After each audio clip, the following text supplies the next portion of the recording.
প্রশ্নটা ছিল এই আন্দোলনে কোনো প্রধান কেউ ছিলেন কিনা। আমাদের যে সমন্বয় কমিটি ছিল আপনারা জানেন যে সবাই সমমর্যাদা ছিল এবং আমরা প্রথম দিক থেকে আন্দোলনের সিদ্ধান্ত নিয়েছিলাম যে আমরা বাই রোটেশন লিডারশিপ সামনে নিয়ে আসবো, যাতে করে ফ্যাসিবাদী সরকার, এটা আমাদের কৌশলের অংশ ছিল, যাতে করে শনাক্ত না করতে পারে যে কারা লিডারশিপ দিচ্ছে। কিন্তু সময়ের পরিক্রমায় আন্দোলনের প্রয়োজনে এবং ক্রুশিয়াল মোমেন্টের কারণে হয়তো কয়েকজন সামনে চলে এসছেন এবং বাংলাদেশের মানুষ কয়েকজনকে একটু বেশি জানেন, কাউকে কম জানেন সব। তবে আমাদের ফর্মালি আমাদের ছিল সবার মর্যাদা সমান।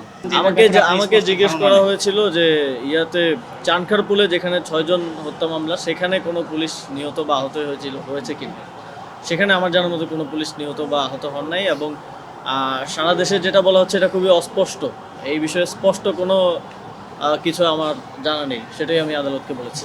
সানশাইন আটা ময়দা সুজি, ভালোবাসায় তৈরি। 2024 সালের 5ই আগস্ট চানখারপুলে যেই 6 জন শহীদ হয়েছেন, শহীদ আনাস, শহীদ ইসমামুল সহ, সেখানে আমি উপস্থিত ছিলাম। 5ই আগস্ট আমরা ঢোকার চেষ্টা করছিলাম, শহীদ মিনারের দিকে আসার চেষ্টা করছিলাম, কিন্তু পুলিশ সেই আমাদেরকে প্রবেশ করতে দিচ্ছিল না এবং গুলি করছিল। সেখানে আমার সামনেও সেদিন 2 জন শহীদ হন এবং অনেকেই গুলিবিদ্ধ হন।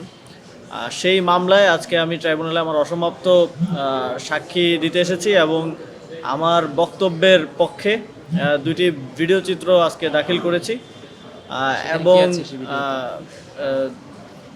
আমাদের ডিবি অফিসে যে জোরপূর্বক যেই তাদের লিখিত বক্তব্য পাঠ করানো এবং আমাদের পরিবারকে নিয়ে এসে আমরা সুস্থ আছি মর্মে বক্তব্য দেওয়ানো, এই ভিডিওগুলো আমি ট্রাইব্যুনালে দাখিল করেছি এবং এর প্রেক্ষিতে আসামি পক্ষের যারা লয়ার ছিলেন, আইনজীবীরা জেরা করেছেন এবং সেখানে আমি আমার উত্তর দিয়ে আজকে আমার সাক্ষ্য গ্রহণ শেষ হয়েছে। আমি এই হত্যাকাণ্ডের সাথে জড়িত সকলের দৃষ্টান্তমূলক শাস্তি চেয়েছি।